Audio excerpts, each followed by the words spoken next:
Somebody said, can porn ever be ethical? And I said, it depends on the director. Hello. Welcome in my room. With a few of my more recent projects, I think it started with the Psychopath Test. I turned the focus onto us, onto our hypocrisies, our biases. 2 different pornography projects. Tell me why and how, and is this something that had been on your mind for a long time? I think there was an origin moment, and it was when I was writing So You've Been Publicly Shamed. I met my first ever porn star called Princess Donna, and I walked towards her. I happened to glance over at the receptionist, and the receptionist was looking at her, and the look on his face was one of total contempt. Dirtbag, sex worker, doing in our pristine lobby. I bet you'd be okay with Princess Donna if she's on the safety of your laptop, but you're disgusted by her being in your vicinity. So the days of me doing things like The Men Who Stare at Goats, like finding people doing eccentric things over there and then me gently, making fun of them, is long gone. Why is that? Because you want a bigger message? You want people to kind of wake up and think about their own behavior a bit more than just marvel at a peculiarity? Yeah, absolutely. It's hypocritical, because if you're saying, look at those crazy people over there, then you don't have to confront your own biases and your own capacity to do harm in the world. Enough is enough! Jon, for any writer that's watching us, what advice would you give them? Always do a story that you're passionate about. Be a hustler, generate your own work. Don't wait for people to give you permission. Yeah.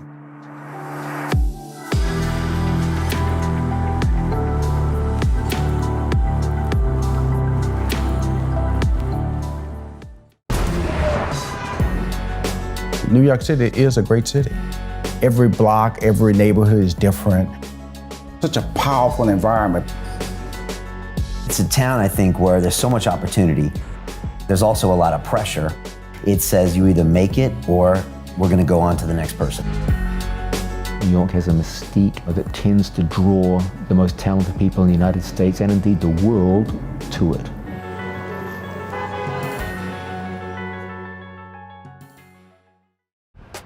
I am back from New York City. It was crazy, it was noisy, and it was full of incredible guests, and one of them is Jon Ronson. I love Jon because he is this wild, quirky, gonzo journalist, filmmaker, screenwriter who's brought us incredible work like The Men Who Stare at Goats, The Psychopath Test, and So You've Been Publicly Shamed. His movies have featured stars like Michael Fassbender, George Clooney, and Ewan McGregor, and he's just a quirky, weird dude that's so honest and so real. He's been living in New York City now for, I think, 6 or 7 years. He's still an introvert, and it was great getting inside his mind and his last 2 projects, which were podcasts about the porn industry. One of them about how free porn changed everything, changed the actors, their livelihood, and the kind of porn they created. And one of them was about the suicide of a porn star that had a lot of implications about the industry and what happened. He's always exploring new mediums, and he's on to now write more screenplays. And it was great just to hear from him about the world at large, society, social media outrage, Alex Jones. We went deep on everything. Jon didn't pull any punches, and I know you're going to enjoy this incredible episode with the one and only Jon Ronson.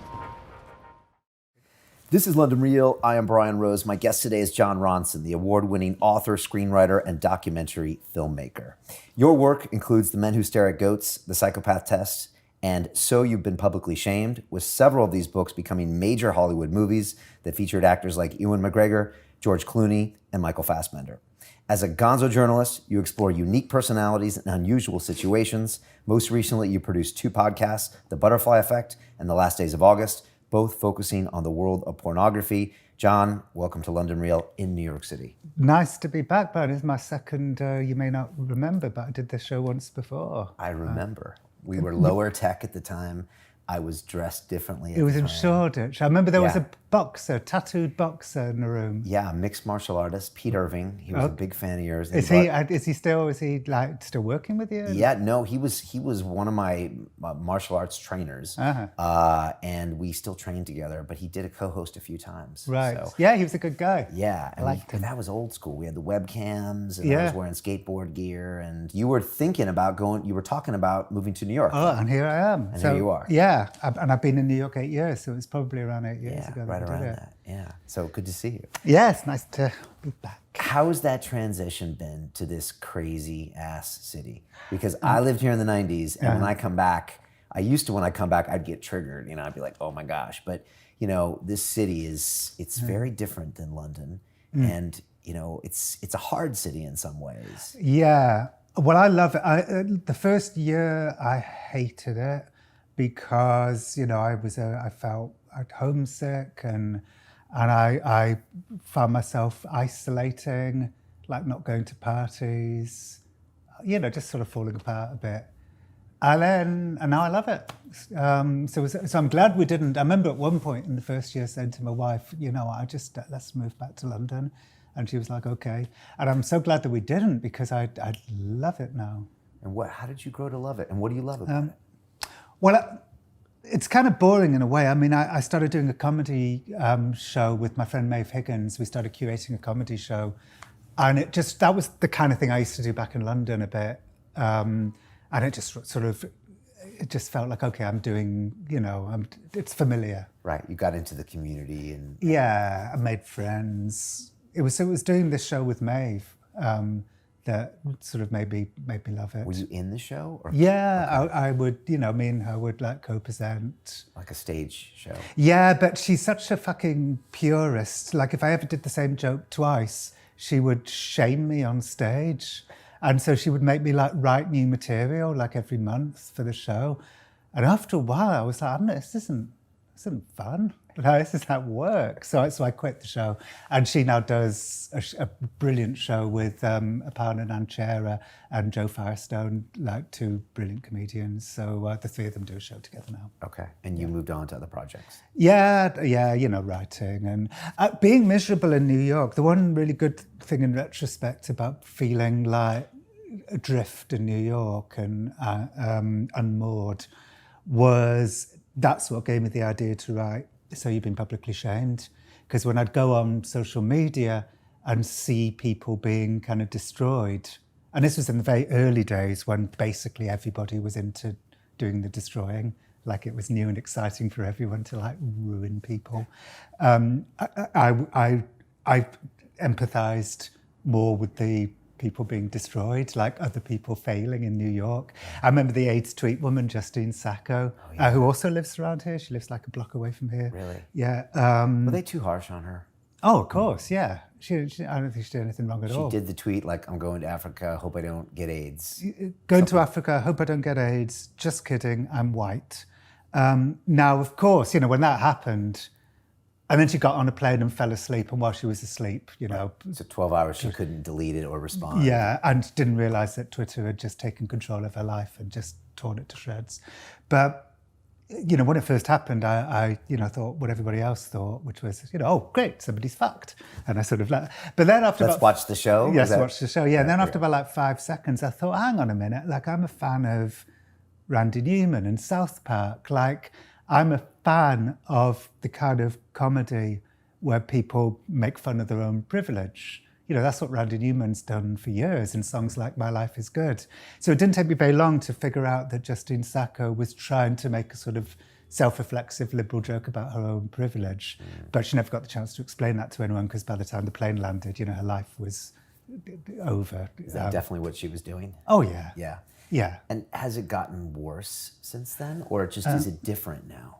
Well, it mutates like a jellyfish. Yeah. That's what I was doing. So someone wouldn't make that same mistake these days because they're they wouldn't. aware. Yeah, but, you know, it's a slippery thing, transgressions. You know, you can a lot of people transgress without realising that they're doing something bad until it's pointed out to them. Especially after a glass of wine and an Ambien. Yeah, exactly. Drunk tweeting. That's what I'm pretty sure did for Danny Baker a few months ago. What happened to Danny Baker? I can't remember what he tweeted now, but it was clearly, you know, he'd had a drink. Is your book, the Publicly Shamed book, does it need a revision? Or?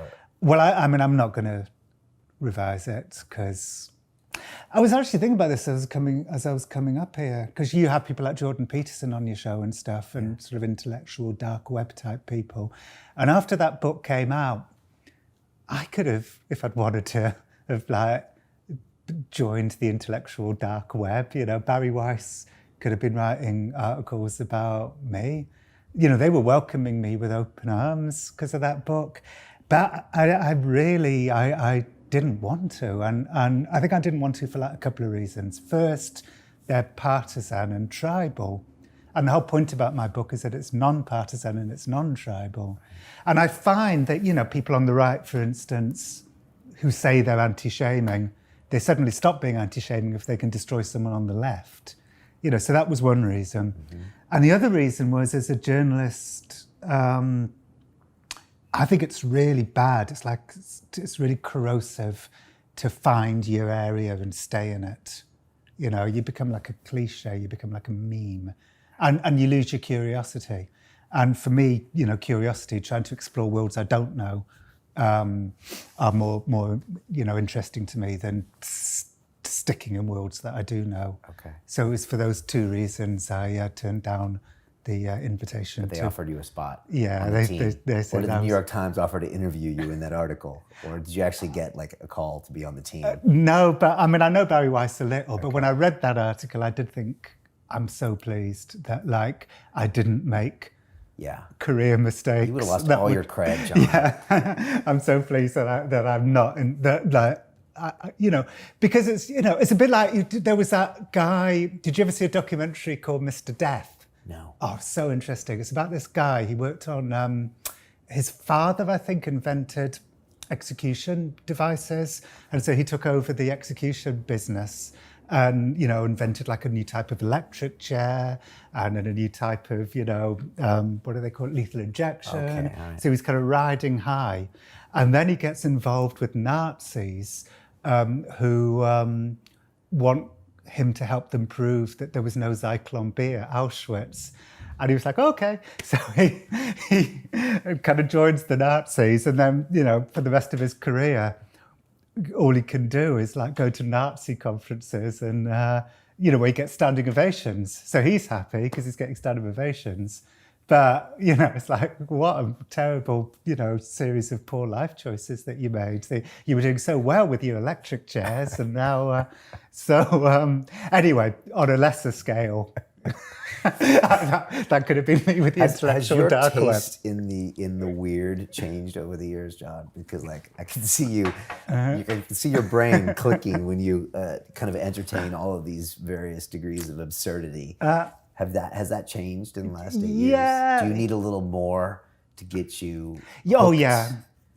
You know, with a few of my more recent projects, I think it started with the Psychopath Test.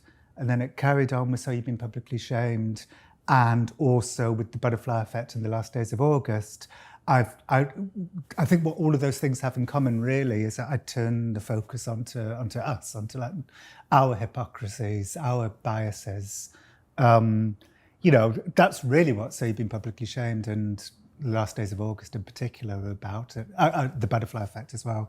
They're about our hypocrisies. So the days of me doing things like The Men Who Stare at Goats, like finding people doing eccentric things over there and then me gently, you know, making fun of them is long gone. I mean, that was like nearly 20 years ago. Why is that? Because you want a bigger message? You want people to kind of wake up and think about their own behavior a bit more than just marvel at a peculiarity? Yeah, absolutely. It's... And it's hypocritical. I mean, for so many reasons. It's hypocritical because if you're saying, look at those crazy people over there, then you don't have to confront your own biases and your own capacity to do harm in the world. So that's a main reason for it. It's more grown up, I'd say, as a writer. Yeah. I mean, those are I suppose the two main reasons. It's more kind of, it's more important. When people read like Publicly Shamed and then you meet them somewhere at a party, do they get that you're making a commentary about all of us? And do they accept responsibility, or are they kind of, oh, those people are bad? I think the book's been misused by lots of people. I think it's been misused by the sort of hard identity politics left. To say that it's like a attack on social justice, which of course it's not. And I think and sometimes, people do that kind of willfully, knowing that they're not telling the truth, right. Just for their own performative reasons. It's also misused. I've had people who've, sexually harassed people who've then, contacted me and said, your book helped me. And I'm like, go fuck yourself. My book isn't about people who sexually harass people. My book's about people who tell liberal, tell jokes that go slightly wrong and then get disproportionately punished. My book's not about serious offences. So I think it's been misused by like a swath of people from across the spectrum. But by and large, most people who read the book get it and appreciate it. And most people who read the book, when I say grumpily, oh, this fucker, just tweeted that my book is like, an attack on the left, they sort of roll their eyes and say, they know that it's not. Right. Yeah. And we're here in New York to promote our film on ayahuasca.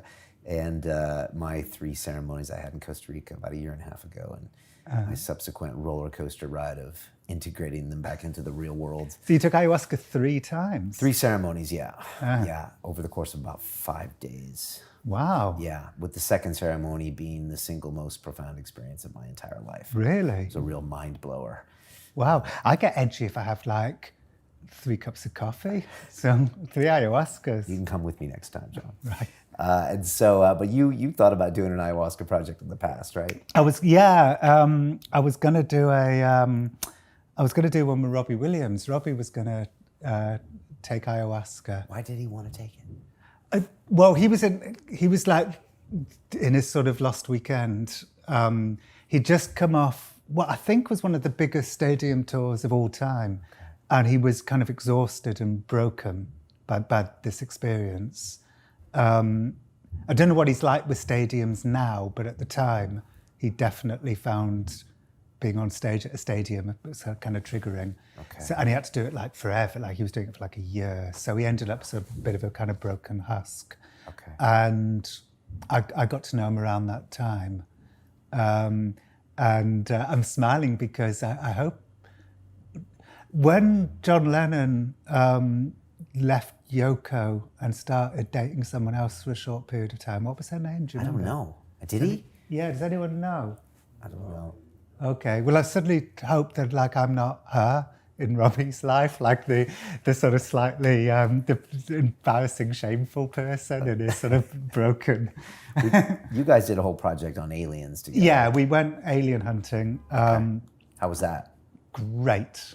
I love the thing that makes me laugh. I've told the story before, so I apologise. But my favourite memory from that was that Rob had hired a private plane for the day, and so we all turned up.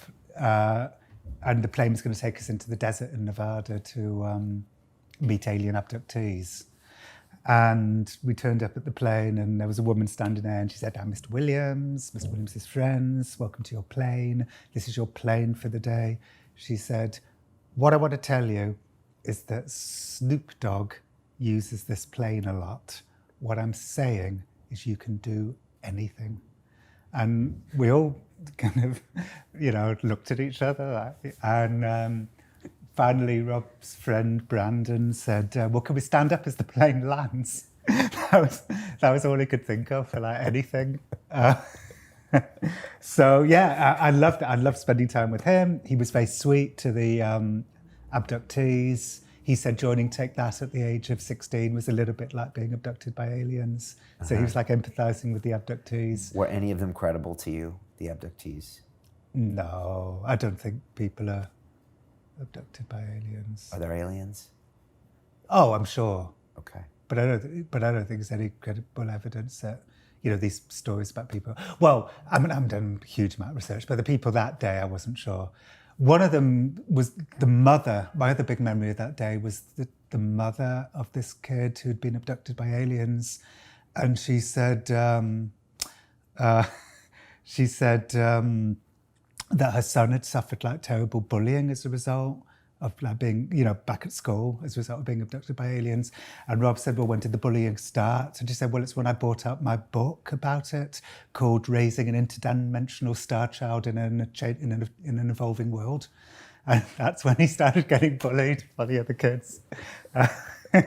So anyway, so I had a really good time with Rob looking for aliens, and I liked him very much. And we were going to do more. We were going to go ghost hunting.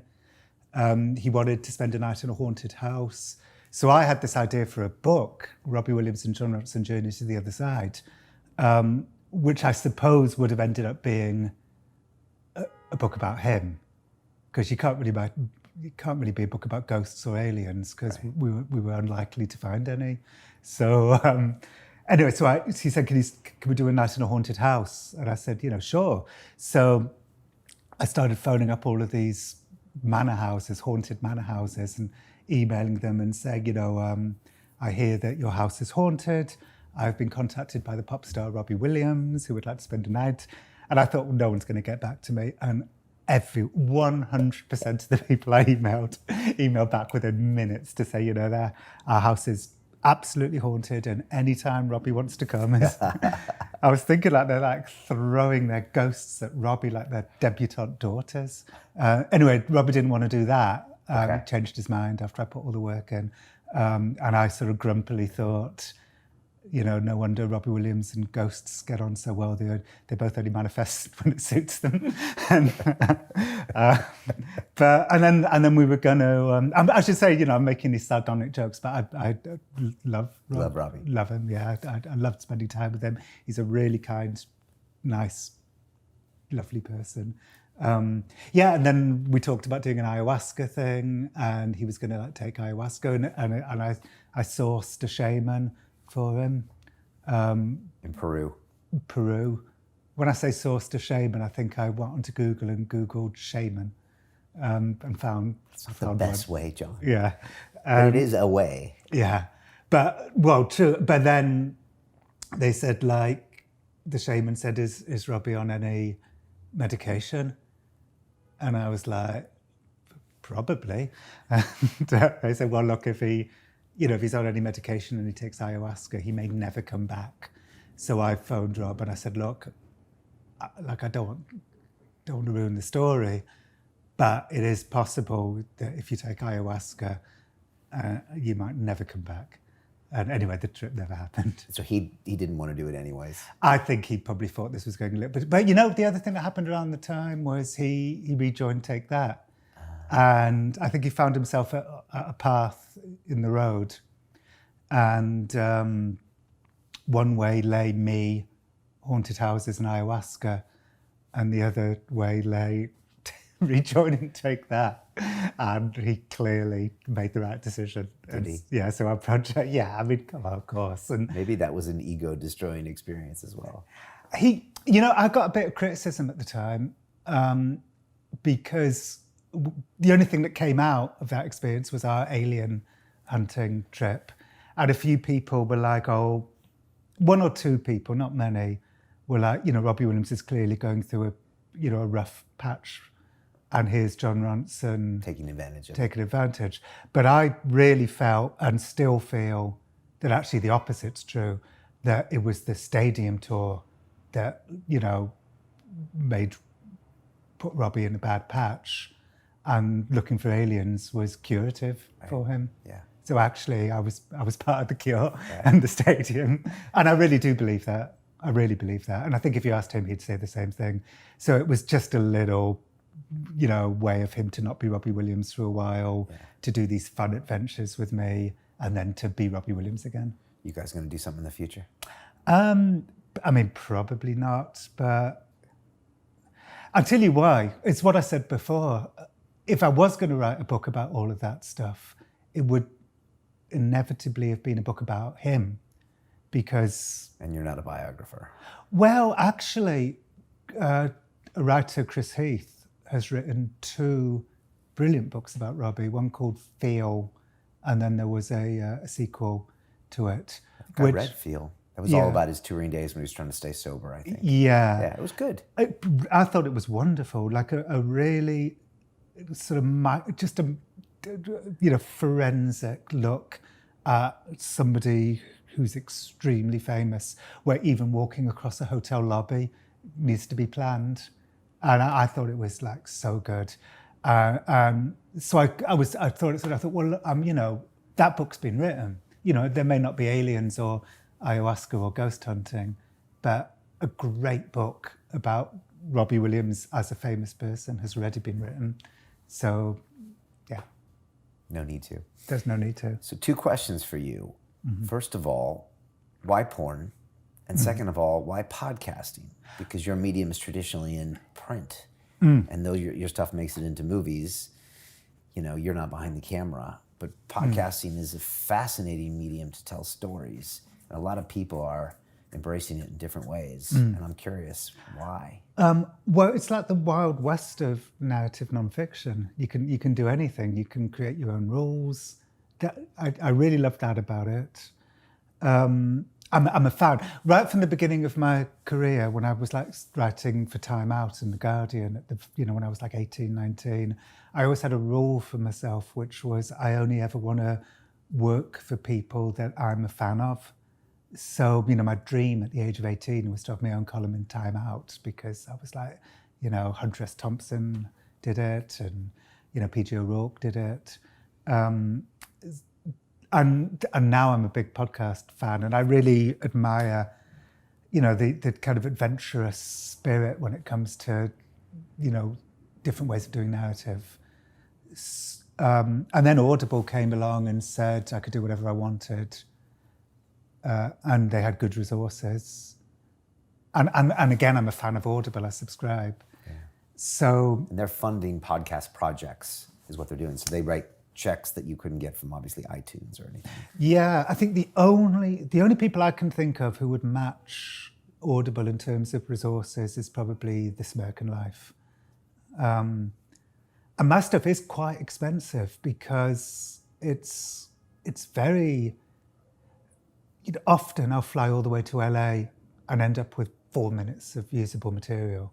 Wow. So I need to work with, I don't do this kind of long form stuff, long form interview stuff. I really admire it, but I just don't think I'd be very good at it as an interview. I think I'm much better at sort of, weird, unfolding, twisty-turny narratives. That's the way you write. Yeah, a exactly. long-form interview isn't great at crafting a complicated narrative or a nuanced narrative. Yeah, and it's not cheap. So I had to work for somebody who could afford it, and really that's Audible and This American Life. If you're doing it in audio, if you're doing it in books, you're paying for the whole thing yourself, and you just hope you recoup in sales. But then again, if you're doing it in books, you're only paying for your own flight. You're not paying for a producer's flight. Right. So it does become a bit cheaper. Were you ever worried, like, I can't pull this off? Podcasting, no. No. It's not podcasting, it's audio storytelling. Oh, no, I'm very... I say this because I have very few skills, but editing audio definitely is one of them. Okay. Knowing the best moments. Also, I think I'm really good at the sound design, music, knowing how long the beat should be, like the breaths. I mean, I'm really intricate. Did you do music in the past? A little. I played in Frank Sidebottom's band, but I don't know if that strictly counts. Which was the basis of Frank a little bit, right? Yeah. Okay. I love sitting there thinking, when she pauses, should she pause for a second or should she pause for half a second? I spend so much time thinking about that stuff. So do I. That's why my director always throws things at me. Right. We go down to the single frame when we're making our movies, and everything has to be perfect. It's like music. It's like the rhythm of music. Yeah. Although, in some ways, sound is strangely more creative than video. I don't know if you found that, but it's a fascinating medium because someone's visualizing everything and you're in between their ears and you're in their brain in a way that video doesn't do, even though it's got higher bandwidth. I don't know if you found that. Yes, I love it. Well, for me, it's just less stressful. I find video more stressful, partly To create or to watch? to create. Okay. Partly because I used to work with a really great cameraman, but he never took enough cutaways. And I remember when I was doing the documentary series to go alongside the Monasteric Goats, it was nightmarish. I was like having sleepless nights because we didn't have enough cutaways. So I suppose, an answer to that would be to get more cutaways. But instead, I just decided not to do video anymore. Also, it's expensive, right? It's certainly more expensive. Yeah. I mean, how many people, there's 1, 2, how many people in this room? Like 3, 4 Yeah, people? 5 cameras. Yeah. Right. And lighting and all that stuff. Yeah. So you're enjoying the audio storytelling a lot. A lot, yeah. Is it the most creative medium out there, you think? For me, it's that and books. Okay. Are by far my 2 favorite ways of telling stories. And porn, 2 different pornography projects.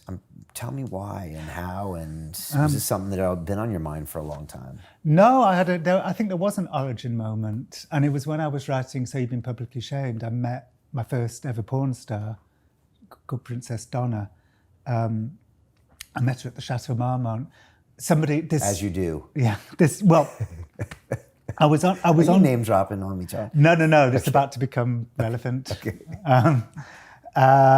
There's a gay porn star called Conor Habib, who, when he found out I was writing a book about shame, tweeted me to say, have I thought about doing anything about sex and shame or porn and shame? Because there's lots of people who will play out their most shameful erotic thoughts as a porn scene, thus reclaiming their, sort of de-shaming it by enacting it. Okay. In a private life or on camera? No, on camera. Okay. So I sort of thought, I suppose that's interesting. Like, I didn't think that was amazingly interesting, but I thought it was interesting enough to go down the road and see what I would find. So Connor put me in touch with Princess Donna, who does that. She did a lot of work for the studio called The Kink in San Francisco, which is all about, big scenes of S&M and that kind of thing. It must be more detailed than that. Does it get really granular as like specific shame things? Well, the shoot that she invited me to was called Public Disgrace. And it was a woman being dragged by Princess Donna into a bar. And then she'd have sex with somebody in the bar while all the people in the bar had to pretend it had come as a big surprise and would then have to look surprised, but then stand in a circle around them and shout out degrading things. What was really sweet was that nobody could think of it. They'd co-opted all of these sort of hipsters and sort of, to be the bar crowd. Right. And nobody could think of anything nobody wanted to shout anything too degrading because, it would make everyone feel uncomfortable. So my big memory was this kid in a beanie cap with a little beard, sort of hipster beard. And he was trying to shout out something, suitably degrading. And all he could think of was, put ice on her tooth. So that always made me laugh. But And anyway, this was filmed for a piece of pornography. Called Public Disgrace. Okay, and that's a niche out there that people like. Yeah, because I'm afraid they're reliving their own shames. Yeah, and the actress Jodie Taylor, who was the one being pulled into the bar by Princess Donna, was enacting her own, thing. Okay. There's one Public Disgrace film out there, which is kind of spoiled by me getting too close into shot and writing things down in a notepad, which I think would probably ruin the erotic ambience for many people. The sort of presence of an owl-like journalist at an they didn't orgy. publish it? No, it's out there. Oh, it's out there and you're in it. Yeah, I'm in it with a notepad. Are you in the IMDb? Tweed. No, but twice people have sent it to me. Oh, they've seen you. Yeah, people on Twitter have sent me stills of it. I've never seen it, but I'm in there with writing things down. Notes. And so you went on this as a corollary to Publicly Shamed. Yes, so I met Princess Donna at the Chateau Marmont. They phoned my room and said, I don't stay there anymore, but I did stay there then. Why don't you stay there anymore? Because the last time I went there for a wedding, and there were all these people standing in the swimming pool smoking cigarettes and flicking the ash in the pool. And I just thought, I don't want to stay in in a hotel that allows that. So I don't stay there. They're watching and they clean up their act. Yeah. It's definitely an interesting place. I've stayed there. It is, but you're going to be shocked by the story I'm about to tell you about Princess Donna. So I'm in my room and the receptionist says, your guest is waiting for you downstairs.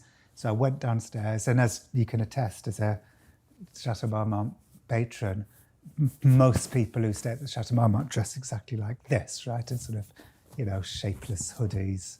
And yeah, hipster LA, or yeah. The more important you are, the richer you are, the more you dress down. Although LA look. Although I personally wear hoodies as a form of, social anxiety. I like to sort of be sort of hidden. Okay. Anyway, but Princess Donna, so the room was full of people dressed exactly like this, except for Princess Donna, who was dressed in this kind of bright blue, very tight dress, very high heels, and, looked like a porn star. And I walked towards her. This was my first ever meeting with a porn star. And I walked towards her and I happened to glance over at the receptionist, and the receptionist was looking at her, and the look on his face was one of total contempt. Like, what is this, sort of dirtbag sex worker doing in our pristine lobby? To his credit, I mentioned this later to a really famous porn star called Chanel Preston, and she said, well, maybe Donna should have dressed more appropriately for the situation. But anyway, that look of contempt on his face sort of really stayed with me, and I thought, I bet you'd be okay with Princess Donna if she's on the safety of your laptop, but you're disgusted by her being in your vicinity. Right. And it was hypocritical. So it was the hypocrisy of that moment that stayed with me. Just like I said before about how I'm really interested in our hypocrisies. I don't care whether or not somebody managed to kill a goat just by staring at it. But I care a lot about our hypocrisies and our biases, right, and the things we do to make ourselves feel better than other people when we're not, very often. And I think in that situation, he wasn't better than her. So that was why I wanted to tell porn stories. Right. So that was like a moment where you said, I want to talk about this. Yeah, I think when I finished So You've Been Publicly Shamed, I thought, what do I want to do next? And that just popped into my head. So I started... How do you choose your projects? Is it like whatever pulls you there? Yeah. Because it has to fascinate you, because you end up being obsessed with this for a year or two. Yeah, if you make a mistake and do a story that you're not interested in, it's awful, and the story always ends up worse. Have you done that before? A couple of times I've been sort of coerced into doing stories by editors that I didn't really want to do. The one that just popped into my head was the plane that vanished. Do you remember? I still haven't found it. That one in Indonesia or something. Yeah. And they wanted me to try and figure out what happened to the plane, which was, in retrospect, a little ambitious. And it doesn't really have the Ronson edge, does it? No, it ends up being all about pings, a bit like season 1 of Serial. Yeah. And it becomes about physics. They've never found that plane. No. Isn't that disturbing? Yeah. Well, I mean, it's probably in pieces at the bottom of, the Indian Ocean or an ocean. Yeah. I just tried to think of an ocean that's unfamiliar. Okay. I found the Pacific and the Atlantic too familiar. Those are familiar. Yeah. And so you got that instant there. You said, I want to do a story about porn. Yeah, but then I thought, but what? Right. So, and I certainly didn't want to do, like, I'm very fond of Louis Theroux, and I think a lot of the work he does is absolutely brilliant. But Louis' porn stuff was very much about, when he was younger, was very much about, how can you have sex on camera? It was a little bit like me and the Men Who Stare at Goats. Like, how can you do that? Right. And has his style changed over time? Or he's... I think Louis probably evolved in a similar way to me, actually. I think we're quite similar people and our brains work in similar ways. And I think as we've both gotten older, we've both changed in quite a similar way, I'd say. He does more video, and he's quite a performing character in the video. Yeah, but I mean in terms of the... subjects. What interests us. And I think Louis also likes it when it's more about us. Yeah, I can see that. Yeah. So I started reading porn blogs, and What's your wife think of all this? at one point she did say to me, you don't usually do this much research for a story.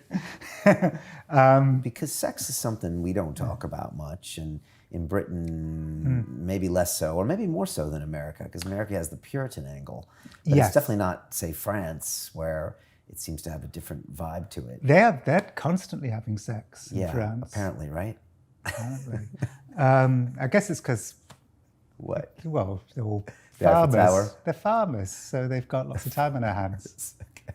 So they all have sex. But there's a lot wound up in sex, right? It triggers Yeah. a lot of people. But I should say that my two porn podcasts aren't about sex, neither of them. I was one of those people who didn't want to do stories about sex. Okay. Um, Because it makes you uncomfortable. But that's not the story here. yeah, it's not I wanted to choose more unexpected stories. Right. I think when Louis did porn, it was about sex. Right. I remember, there was a guy who wasn't gay who did gay porn. And this is when Louis was much younger. This was like in the early 2000s or something. And Louis was like, how could you have sex with a man if you're not gay? So that was like his angle. Right. And I wasn't interested in that kind of stuff. Partly because I'm a humanist, and also I don't consider myself better than porn performers. And if my line of questioning was, how can you have sex on camera? What does that imply? It implies that I think I'm better than them, or that what they're doing is sort of weird, or I have very much an I don't know if this is the right word for the context, but an egalitarian. I just consider myself, equal with everyone, and so I wouldn't want to do that. So then I thought, well, what should it be about? So the first season, The Butterfly Effect, my sort of second brainwave was realizing that everybody in porn, or a lot of people in porn, certainly the old legacy porn people, the sort of DVD porn people, all hate the very same thing, which is this guy called Fabian. And Fabian was the man who gave the world Pornhub. And Pornhub is a massive depository of pirated content. Now, around the same time, I'm really good friends with Emmy the Great, the singer, songwriter. Okay. And she was complaining about how her profit margins were like going down because of Spotify and Apple Music, and it's impossible to make money. But in porn, and she was saying, no one cares. And in porn, not only does no one care, their profit margins have completely gone down because of Pornhub stealing all of their content. It was that one guy who had the big idea that I'm going to centralize all of this stuff and take the price point from whatever it was to zero. Yeah. And change the business model completely. Yeah. So if nobody cares when that happens, with music, no one cares when it happens with porn. Because nobody's defending them. No, because nobody wants to think about them. Right. Because even though everyone's using them. Yeah. And that's the hypocrisy. Because it's going to why do you want to think about the complicated lives of a person that you're jacking off to? You're not going to want to do that. That's going to fuck with your head. So no one cares about their lives. I remember saying to Emmy, and so obviously a lot of them have had to go into escorting to pay the rent. I said to Emmy, at least you don't have to have sex with your fans. And she was like, well, not yet. Yeah, exactly. So this was fascinating to you. And the Pornhub thing happened. And again, hypocrisy, Right. And the Pornhub thing happened years ago? I guess about 10, 11 years ago, something like that. All right. It coincides with a massive rise in erectile dysfunction in young men. Why is that? I mean, presumably, it's a slightly controversial study. Some people don't agree with it, but others do. I guess, if you spend your life watching Pornhub, you're going to find it's harder to have sex with actual people. Even as a teenager. Yeah. Yeah. That makes sense. Erectile dysfunction, some people say has gone up 1,000% in 16 to 24-year-olds or something.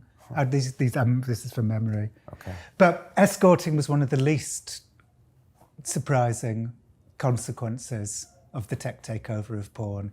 There was all these other extraordinary consequences because the structure of the show was let's trace the consequences. and let's find some really, unexpected consequences. And my favourite unexpected consequences was customs, bespoke porn, that to make ends meet now, professional porn producers have to make entire porn films for just one person who wants a film that's so weird, no one would ever think to make it unless he writes the script.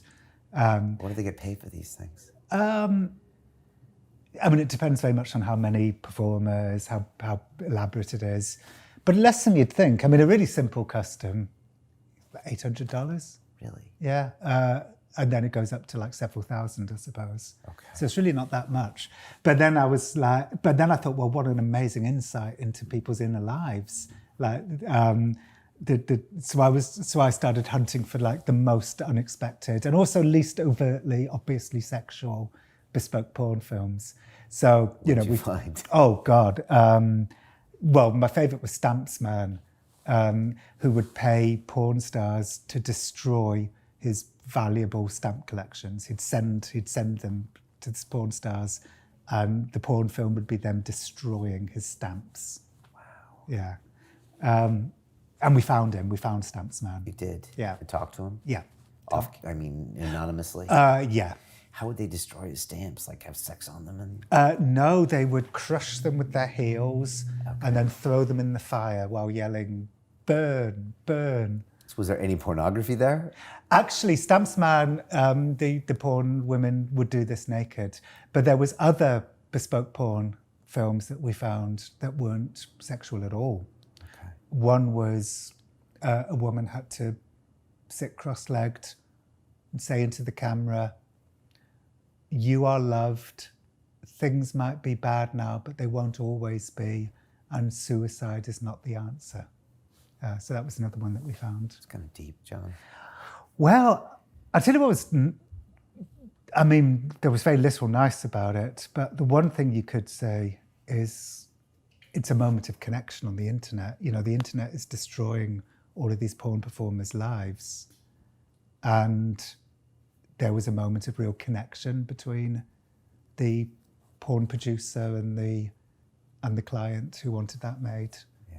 Like therapy for both of them. For both, yeah. Yeah. And this is before the on-demand, like live video stuff.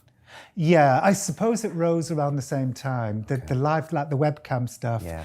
I didn't really go down that road, Okay. to be honest, because customs, bespoke porn just seemed so much more unexpected and interesting and surprising. So I didn't bother doing the webcam stuff. And so the Butterfly Effect explored all of these things that were happening. Yeah, if Fabian coming up with Pornhub was like the flap of the butterfly's wings, what was the, tornado? What's the phrase about the butterfly effect? A flap of a butterfly's wings can create a... Like a tornado on the other side of the world. Yeah. Yeah, which that doesn't even sound correct to me, but I get the implication. Yeah, I can't remember. I looked into it. And I also started to think we really should have called it the ripple effect, because the butterfly effect is about a very specific meteorological phenomenon. But it shows that something small could magnify to something massive, whereas ripple maybe doesn't imply that. Yeah, ripples is just consequence. To continue watching the rest of the episode for free, visit our website londonreal.tv or click the link in the description below.